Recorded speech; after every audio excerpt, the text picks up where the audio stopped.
Make some noise for the one and only Rocky Bleier. Arthur, thank you. Thank you very much, and thank all of you.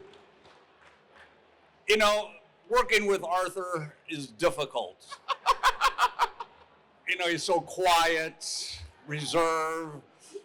He's just been hit too many times. That's what got him to where he is today as a linebacker. So, golly, they're not all there, obviously. So. That's the beauty of it, though. Linebackers, running backs, we're kind of the same, man. We're running into people. Absolutely. And with it being game day, I know a lot of times we always had that same feeling. We love the game of football. Now, you being a guy that's done this for a long time, what are some of your thoughts being back here on game day? You still get that itch a little bit? You know, you do. I mean, it's the well, it would be unfortunate, but part of it's just our experience. So you get up, you get old, like we are. You're not old. You're in your prime. That's all. You're in your prime. You know, and then all of a sudden it's game day, and then you start thinking about it. And then, actually, like today, to be able to come down, now you're driving. So I'm driving, and so I'm in the traffic, and then you start thinking about the game. Then you start not only the game here, but then you think about the games that you played in, and you go, oh man, you know, and then you start getting very, your stomach starts to turn, and you get a hype for the game and so on. So so it's a great thing. And to see all the people and all the fans, that's the important thing, and just to be a part of this. No, absolutely. And Steeler Nation is definitely here today. There we go. Now, while you were here, you were a part of a legendary running back room. You, the Franco Harris, obviously R.I.P., and Frenchie Fuqua. If you could, just talk about what that room was like and y'all relationships during that time, man. Well, I should probably say after the question, we like to pick on linebackers, we like to pick on linebackers. But you mentioned that group, and especially the Frenchman himself, and he was a character, one of a kind of a player. Frenchie was the first during that period of time. He had high heels, and he had goldfish in his heels. He had ward capes, A lot of style, a lot of style. Just coming on. And so Franco, and Franco, obvious Franco, but Franco was a very quiet guy. I had made mention of this before about Franco, and he was a very quiet guy coming out of Penn State, coming here, being the number one choice. And even in the locker room, he didn't say a whole lot of things, unlike the Frenchman and other people on the team. So one of the things is that Franco, when he came here as the number one pick, somebody asked him, one of the fans, a young fan, basically, kids, said, well, Franco, what kind of car do you drive? And he was taken aback at that question only because in his mind, asking that question related to money, so money and car, and he just didn't think. So Franco did not have a car his rookie year, which was a burden on the rest of us because we had to drive his butt every place, pick him up, take him home, or he'd take the bus. And thank God he was Rookie of the Year that year. And being Rookie of the Year that year, they gave him a car. So we didn't have to do that. No, I love that. Now, as I said in the intro, you won not one, not two, not three, but four Super Bowl champions, right? Oh. That's right. Okay. But you have to understand in winning those 4 Super Bowls, now we have to go back to, let's say, 1972. That was really the turning point of that team meshing together with Joe Green and Bradshaw coming in 69, and Mel Blount in 70, and and Franco coming in 72 in his rookie year. And so the team started to build. So 72 and 73 and then 74 and go to the Super Bowl. And then 75, we go to the Super Bowl. Well, after the 75th, or after that season, Pete Rozelle, the commissioner of the NFL, called the Steelers and said, hey, listen, I'm getting a lot of pushback by other owners in the league about domination and favoritism. Would you guys mind taking a couple years off? And so we did. So that's why we took 76, 77 off. But then we said, screw it. And we're coming back in 78 and 79. Man of the people, real respectable right there. We understand that. Absolutely. Absolutely. Now, Rocky, after your rookie year, you were drafted to the United States Army. If you could, just talk about what that experience was like for you and everything that came with that. Well, to talk about that experience, we've got to go back in history and in time. And as I'm looking out, I have to see enough gray-haired people out there that had lived through that period. I see y'all in the building. Just to understand what has taken place. So the Vietnam War was underway, 63, 64, 65, and 68, we had the most people, 500,000 troops over in Vietnam.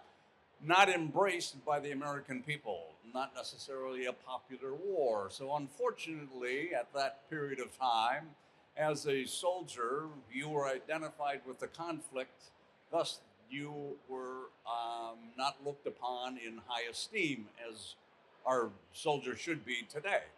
So it was, people did not necessarily want to sign up to go to Vietnam. Anyway, so as my story goes, if I can share this briefly, well, absolutely. I can't share it briefly anyway, so you have to listen to me. You got the mic, Rock. You talk as long as you want. So I have to tell you this. The happiest day of my life was towards the end of training camp.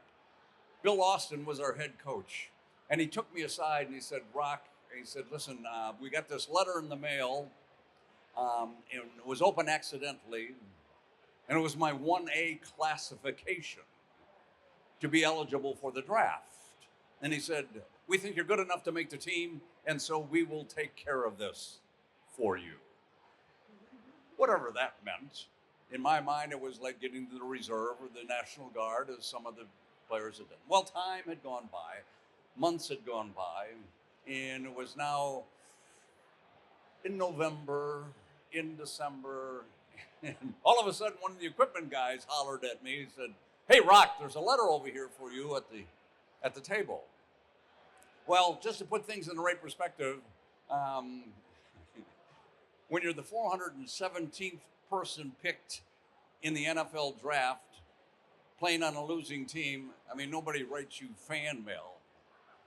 And then I thought to myself, well, maybe it's a Notre Dame grad that wants an autograph from a former captain. I thought, so I sauntered over the table to open it up, and it said, greetings. We'd like to inform you that you've been inducted into the armed services of your country. To report the next morning at 7 a.m. to be inducted. And so my world was turned around very quickly. And sometimes I think, in all respect, it happened so quickly that you didn't have time to think about it, and you're off going to basic training or advanced infantry training. And I ended up in Vietnam like thousands of other young men during that period of time. And now, absolutely give a round of applause for that. You better believe it. Come on now. And now, obviously, when you were over there, you were injured, but you decided to come back to play in the National Football League. If you could, just talk a little bit about that thought process, man, and how that worked out for you. Well, I think sometimes we all have dreams of what we want to be and what we want to do, and I had a taste, obviously, to play here, to get a chance, and so my whole goal was to be able to come back. So my whole mindset was to be able to do that. So that was the driving point. It wasn't as if I wanted to do anything else. that. And so along the way, you need some opportunities. Part of that story was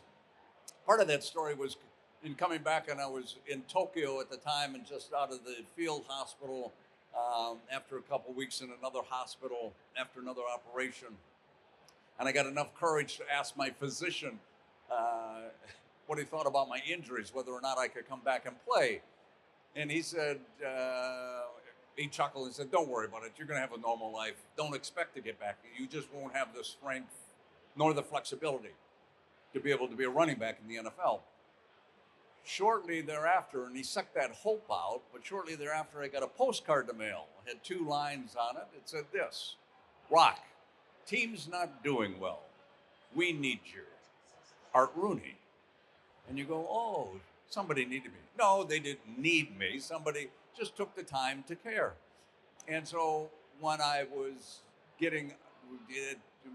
coming back and had a chance to get out of the service at the time, I wrote to Mr. Rooney and I said, "Can I come back to try out for the team?" And he said, "I'll talk to Dan." And so they gave me that opportunity. So they gave me an opportunity and they cut me. So that year, but Dan Rooney, who was then running the club, called me and said, "I'm sorry I wasn't there yesterday when Chuck released you."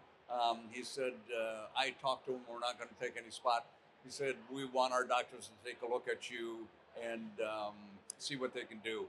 So they put me on injured reserve and they bought me a year. And so the following year I came back and I made the taxi squad or developmental squad.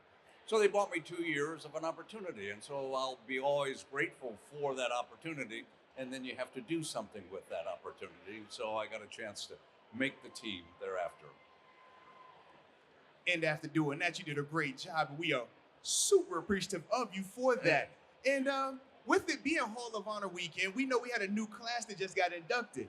But in 2018, you were also inducted into that Steelers Hall of Honor. If you could, just talk about what that meant for you and ultimately where you feel about it today. Well, I think the biggest thing, the biggest thing is being recognized for your contribution to the success of the team, no matter what era that it came from. And so that Hall of Honor here becomes very important for all of us who have played, because you'd like to be considered that you made an impact, that you made a difference, that you were part of the success of the teams during this year. And those who have been inducted this year, Jerry Mullins, obviously from that era, Ray Mansfield, who's passed, but was a big part of the early part of the success of those Steelers, is important. And it's important to the fans to understand all those people that made it to where it is today. Yeah. Absolutely. Now, Rocky, this is my final question for you. And then after that, we'll take a handful of questions from the crowd. Right. Okay. Yeah, but their questions will be more insightful. Oh, of course, if you know that. So anyway, I'm just up here talking to a friend. That's it. Don't worry about me, man. But we know when you first come into the NFL, we all have that moment where we realize this is the big leagues now. We usually call it that welcome to the NFL moment. If you could, talk about your welcome to the NFL moment. Well, it boiled down to, in training camp, they would always have one-on-one. So if you're a running back, they would have like a blocker on a defensive end or a linebacker, the tight end had to block the linebacker. And so you had like that much space to run through, okay? It wasn't as if you could run around. And so, yeah, that was that was my welcome to the league in 1968. You're having to run a one-on-one, and you think you're tough until you get hit. And then you realize, you know what? This is not what I expected it to be right here. No, without a doubt, I definitely understand that one, baby. Definitely do. Well, give another round of applause for Rocky Bleier. Hey, we got some questions out there. And now we will take a couple of questions. If you could, say your name and your question for Rocky. My name's Sam Hinkle. I've got one question. In 1976, we already know that if you and Franco hadn't been hurt, we would have beat the Raiders in the 76 AFC Championship game. But if we had advanced past the Raiders, could you and Franco have played in that Super Bowl? Would you have been healthy enough to play if we'd have got by the Raiders? Oh, if we would have got by the Raiders, yeah, because that would have given me. And I had the turf. I had a turf toe, at that time, and that's what happens when you play on cement. So yeah, we would have been healthy. I would have made him play with the ribs. Hey. That's right. We would have wrapped him up. He couldn't breathe, but he would be playing. I'll tell you that. Let's go. Yeah, I got you. Hey, Jackson, which ring are you wearing, and why did you wear that one? That's a good question. I like that. Well, anyway, part of it is I wear from Super Bowl 13. Okay, Super Bowl 13, and this is the one that I wear all the time, and for various reasons. One happened to be the best game I played in all 4 Super Bowls. Secondly, it was the only game in all 4 Super Bowls that I had scored a touchdown in. But, so for some young fans out there, it was just not a typical touchdown. It was just not a run-of-the-mill flop your body over the goal line kind of a touchdown, because that does not take a whole lot of skill. I mean, any dumb slob can do that from 1 yard out, just give him the ball and fall over the goal line. No, this one was one of a great athletic Talk about it. achievement. Talk about it. One of extraordinary ability. And for those of you who may remember it, oh, you don't, all those many years ago, I want to thank you very much. For those of you who don't remember, I'd like to take you back briefly in time to that game, all those many years. The second time we were playing the Cowboys, and we knew it was going to be a very toughly fought battle, because you just don't play the Cowboys twice after you beat them the first time and expect them to roll over and play dead the second time. And that game had seesawed back and forth, especially in the first half, when all of a sudden the score was tied 14-14. And we get the ball back. But more importantly, we get what? We get momentum on our side, and we started to drive the ball down the field. And as we're driving the ball down the field, all of a sudden we found ourselves down on the 7-yard line. And it was 3rd down with 1 yard to go for a first down. Now picture this. As we broke that huddle, Franco Harris was lined up behind Terry Bradshaw. I am to the right of Franco. The play that had been called was just a quick pass play to the halfback, myself, where I'd go at a 45-degree angle down to the line of scrimmage, cut down the line of scrimmage at another 45-degree angle, catch the ball over my shoulder, take a 90-degree turn up the field, pick up 1, 2, 3 yards, depending on how the Cowboys would react. And they always reacted well. But when the ball was snapped, none of that happened. I did break out of my stance, but my opponent jumped across the line of scrimmage. And the best I could do was cut it short, and I took that 90-degree turn right up in front of him.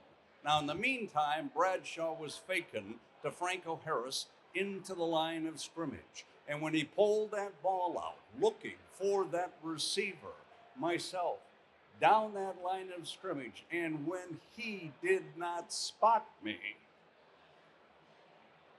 being the smart, intelligent quarterback that we perceived him to be, it finally dawned on him that it might be a broken play. So he tucked the ball underneath his arm, started to scramble to his right.